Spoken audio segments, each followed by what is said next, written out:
అందరికీ నమస్తే అండి. మన రాష్ట్రంలో అసెంబ్లీ ఎన్నికలు జరిగి 2 ఏళ్ళు గడిచింది. కూటమి ప్రభుత్వం అధికారంలోకి వచ్చి 2 ఏళ్ళు గడిచింది. అత్యంత విధ్వంసకరమైన వైఎస్ఆర్ కాంగ్రెస్ పార్టీ సంపూర్ణ ఓటమి, కనీసం ప్రతిపక్ష హోదా కూడా లేని ఓటమి కలిగి 2 ఏళ్ళు గడిచింది. సో ఈ 2 ఏళ్లలో ప్రస్తుత రాజకీయ పరిస్థితి రాష్ట్రంలో ఎలా ఉంది?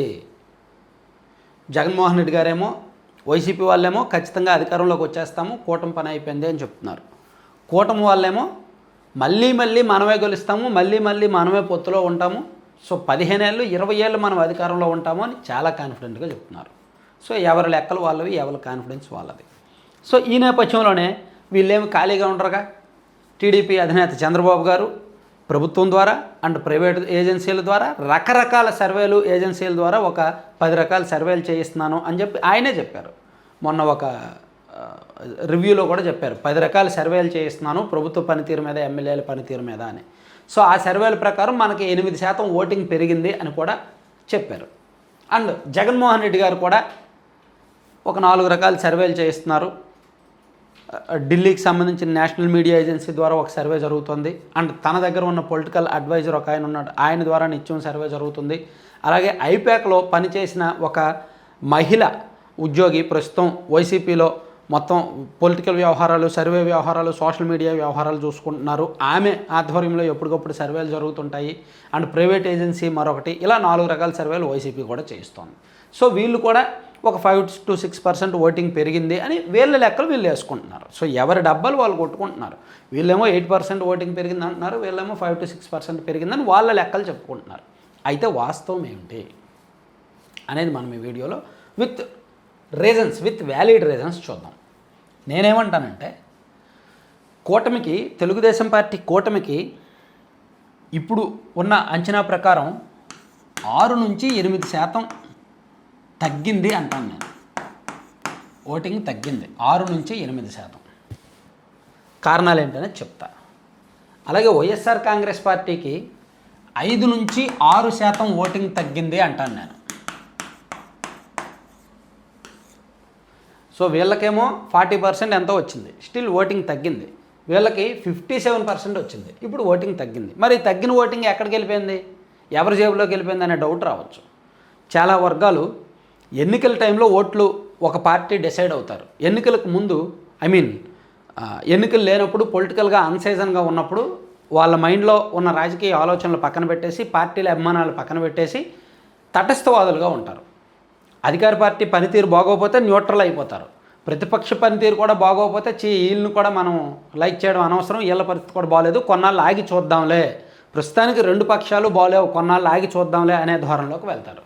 అలా వీళ్ళకి తగ్గిన ఓటర్లు, వీళ్ళకి తగ్గిన ఓటింగు అంతా కలిపి మధ్యలో ఉండిపోయారు. ఒక జంక్షన్లో, ఒక కూడల్లో ఉండిపోయారు.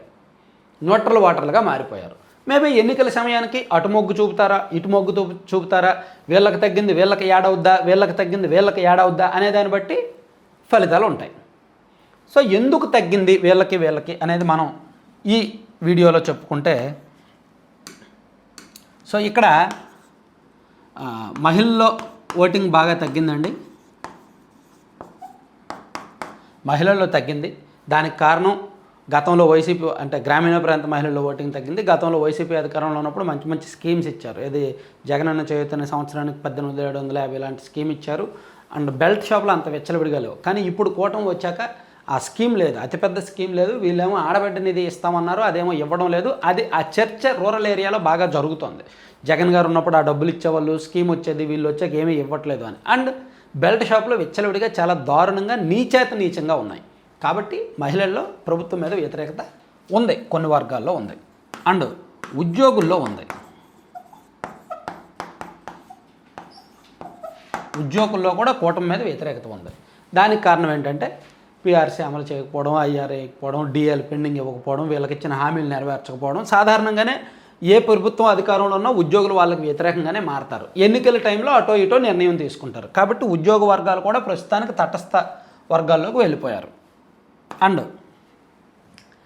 రైతుల్లో కొంత వ్యతిరేకత ఉంది కూటమి ప్రభుత్వం మీద. రైతు వర్గాల్లో, అన్ని రకాల రైతుల్లో కాదు, వరి రైతులు కొంతవరకు సంతృప్తిగానే ఉన్నారు. ఎందుకంటే ఇన్ టైంకి డబ్బులు పడుతున్నాయి. వైసీపీ ఉన్నప్పుడు ధాన్యం అమ్మిన డబ్బులు టైంకి పడేవి కాదు. ఇప్పుడు ధాన్యం అమ్మిన డబ్బులు ఇమీడియట్గా పడుతున్నాయి. కాకపోతే మామిడి, శనగ, పొగాకు, ఇతర రైతులు చాలామంది ఉన్నారు కదా ఆక్వా, ఆ రైతుల్లో కొంతవరకు వ్యతిరేకత ఉంది. ఎందుకంటే గిట్టుబాటు రావట్లేదు, పెట్టిన పెట్టుబడులు రావట్లేదు, ప్రభుత్వం నుంచి స్పందన అంతంత మాత్రంగానే ఉంటుంది. సో అది కొంత ఇబ్బందికర పరిస్థితులు అయితే గ్రౌండ్ లెవెల్లో కనిపిస్తున్నాయి. అలాగే నిరుద్యోగుల్లో కూడా కొంతవరకు వ్యతిరేకత ఉంది. నిరుద్యోగుల్లో అంటే జాబ్ నోటిఫికేషన్ పర్లేదు, మెగా డిఎస్సి ఇచ్చారు. 2 ఏళ్ల అధికారంలో వైసీపీ మీద వచ్చిన వ్యతిరేకతతో పోలిస్తే కూటమి మీద వచ్చిన వ్యతిరేకత స్వల్పమే. గతంలో నిరుద్యోగులు వైసీపీ మీద మండిపోయారు. ఇప్పుడు కూడా కూటమి మీద కూడా నిరుద్యోగుల్లో వ్యతిరేకత ఉంది. ఎందుకంటే పూర్తి స్థాయిలో జాబ్ క్యాలెండర్స్ లేవు. అంతా ఈ జాబ్ మేళాలు అవి ఇవి అక్కడక్కడ పెడుతున్నారు, కానీ అదంతా డొల్లతనమే, ఏం కనిపించట్లేదు. ఆ సిన్సియారిటీ ఏమీ లేదనేది. కాకపోతే భవిష్యత్తు మీద నమ్మకం కూడా అలాగే ఉంది. అన్నిటికీ మించి ఒక ఆశ్చర్యకరమైన విషయం ఏంటంటే కార్యకర్తల్లో వ్యతిరేకత బాగా ఉందండి. టీడీపీ కార్యకర్తల్లో, ఇంక్లూడింగ్ జనసేన కేడర్లో కూడా, జనసేన పార్టీ కార్యకర్తల్లో కూడా, టీడీపీ అండ్ జనసేన కార్యకర్తల్లో ప్రభుత్వం మీద వ్యతిరేకత ఉంది. చాలా వ్యాలిడ్ రీజన్స్ ఉన్నాయి, చాలా అంటే చాలా ఉన్నాయి. వైసీపీ వాళ్ళకి ఈజీగా పనులు అవుతున్నాయి. ఎన్నికలకు ముందు పార్టీలు మారిన వాళ్ళకే పనులు అవుతున్నాయి. ఎమ్మెల్యేల చుట్టూ చేరి భజన చేసిన వాళ్ళకి పనులు అవుతున్నాయి. కరుడు కట్టిన కార్యకర్తలు, జెండా మోసి పనిచేసిన కార్యకర్తలకు అవ్వట్లేదు అనే ఆవేదన ప్రాక్టికల్గా ప్రతి నియోజకవర్గం నుంచి కొన్ని ఉదాహరణలు నాకు వస్తూనే ఉన్నాయి. ఇలా ఈ కారణాలతో కూటమి ఓటింగ్ తగ్గింది. ఇక వైసీపీ ఓటింగ్ ఎందుకు తగ్గింది, వీళ్ళేమో అధికారంలో లేరు కదా అని మీకు డౌట్ రావచ్చు. ఈ మావిగన్ లాంటివి ఉన్నాయి చూసారా, అంటే రాజధాని విషయంలో వైసీపీ వెర్షన్ మారలేదు. అమరావతిని వీళ్ళు ఇంకా చంపేస్తారు, వీళ్ళు అధికారంలోకి వస్తే మళ్ళీ మావిగన్ అంటారు. ఇంతకుముందు మావిగన్ తేలా 2019లో, ఇప్పుడు మావిగన్ అంటున్నారు. మళ్ళీ రేపు అధికారంలోకి వస్తే ఇంకేమంటారో. సో మావిగన్ అనే మాట చెప్పిన తర్వాత వీళ్ళ మీద ఓటింగ్ మీద బాగా ఎఫెక్ట్ కొట్టింది, బాగా తేడా కొట్టింది. అలాగే ఈ రప్ప రప్ప అండ్ బెదిరింపులు ఉన్నాయి చూసారా, ఇవి వైసీపీ ఓటింగ్ని దెబ్బ కొడుతున్నాయి. కాస్త చదువుకున్న వాళ్ళు కూటమి మీద వ్యతిరేకతతో వైసీపీ వైపు మగ్గుదామనుకున్నా ఈ రప్ప రప్ప బెదిరింపులు, ఈ సినిమాటిక్ బెదిరింపులు, సినిమా తరహా డైలాగులు, ఈ అల్లరి వేషాలు, చిల్లర వేషాలు ఇవన్నీ ఎక్కువైపోతున్నాయి.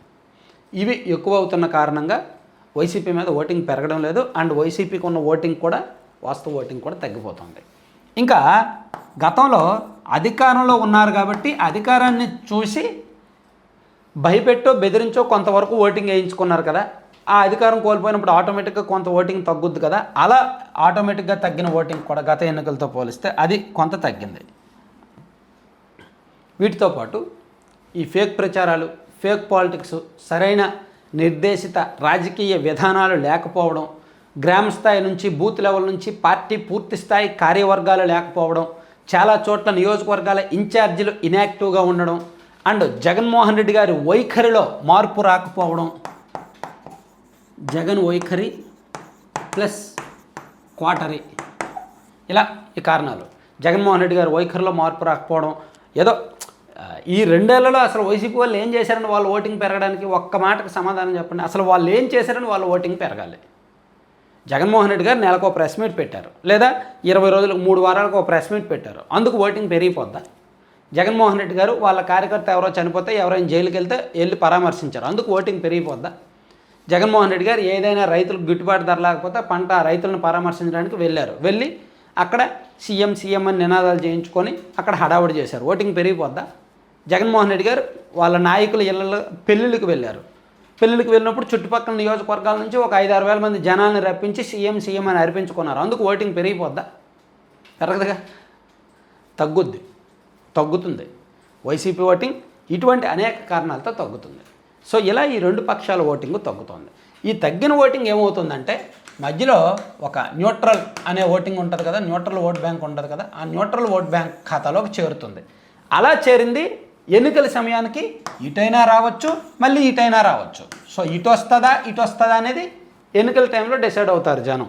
సో ప్రస్తుతానికైతే రాష్ట్రంలో ఒక రాజకీయ శూన్యత కనిపిస్తోంది ఇప్పుడున్న పరిస్థితి ప్రకారం.